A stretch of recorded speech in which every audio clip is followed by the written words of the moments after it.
We're back now at 8:11 with one of the biggest names in Hollywood, Megan Fox. She turned heads in the Transformer films, and now she gets her first title role in Jennifer's Body, playing a small-town cheerleader possessed by a demon who feeds on high school boys.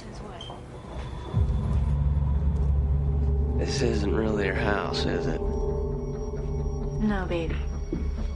This is our house. Just for you and me. We can play mommy and daddy.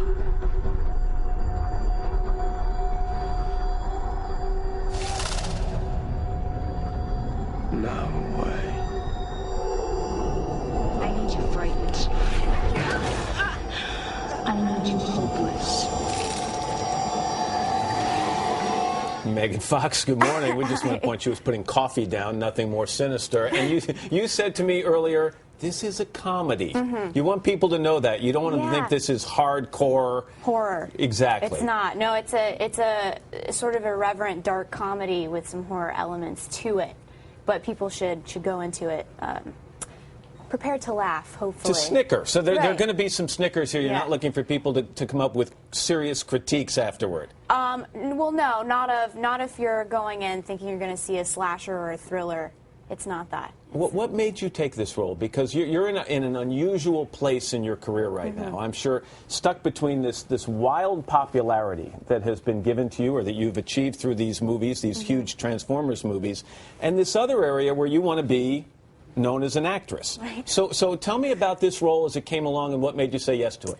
Well, the script, I mean, Diablo Cody wrote the script, and that's really all I needed to know. Before I even opened it, I wanted to be a part of something that she was a part of because she's so brilliant, and I admire her. And on the first page, there's a belly laugh. I laughed out loud reading, and then there's a laugh on every page after that. So I just had to be a part of it. I thought that the writing was unbelievably original, and it was something that we haven't seen in theaters in a long time, a movie like this. It feels very 80s when you watch it. Let's stay on this place you're in right now, though. I mean, how kind of delicate a situation do you find yourself in? Your choices now are going to get analyzed a lot by the people who either want to see you in one way or aren't used to seeing you or want to see you in another way. Right. So how does that affect your decision-making? I try to just do, mainly I'm just happy that I'm working and that I'm still working and I continue to get these opportunities, but I try to make choices that are different from whatever project I was last working on, and this is definitely very unique. And then I've worked on a project since with Josh Brolin and John Malkovich, and I've been lucky enough to surround myself with extremely talented people. You have been very out front and honest about some of the movies you've done. You said acting-wise you were terrible in the first Transformers, and you said you tried very hard in the second.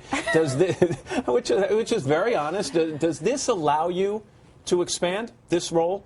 Well, I think it's not about allowing me to expand because that was never the issue. I think I'm just new, you know. I'm very green still and trying to figure things out and wanting to become better. And this was definitely a more complex character for me because there's a lot going on with her and a lot going on with all the characters in the movie. So it was a lot of work. I put a lot of effort into it. You're also outspoken about your personal life. You said this, and I think it surprised a lot of people. Don't get nervous. You don't have to laugh. I'm so nervous. You said, I'm really insecure about everything. I never think I'm worthy of anything. I have a sick feeling of being mocked all the time. I have a lot of self-loathing. So on the exterior, when I meet you and others meet you, they think you're pretty confident. Where does this come from?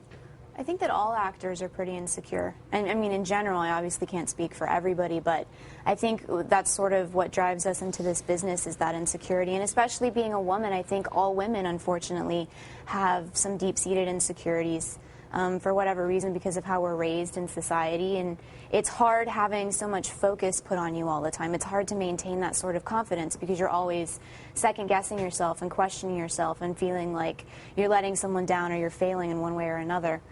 Because you can't please all of the people all of the time. So how are you handling this outrageous popularity right now? I mean, if you go on Google and you type the letter M in, it goes Megan Fox. I mean, it's amazing how many people have taken an interest in you. What's the best part about it and what's the worst part about it?